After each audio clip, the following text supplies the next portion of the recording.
রশিদ লইয়া মানুষের মৌত কিন হয়ে গেছে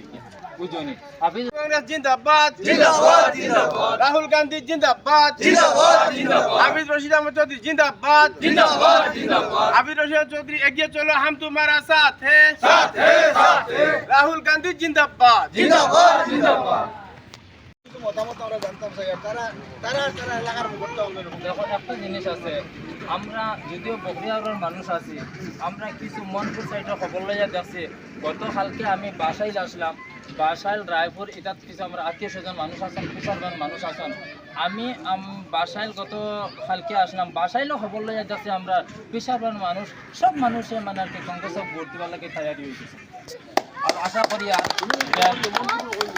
আর আশা করি আর মনপুর সাইডে আমরা আত্মীয় স্বজন মানুষ আছেন বেড়াখালোর সাইড যেটা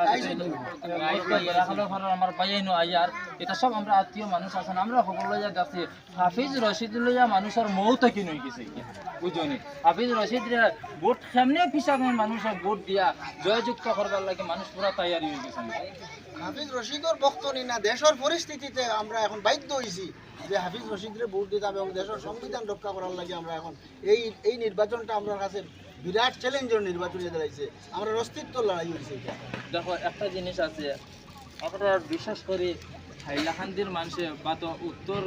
হাইলাকান্দির মানুষে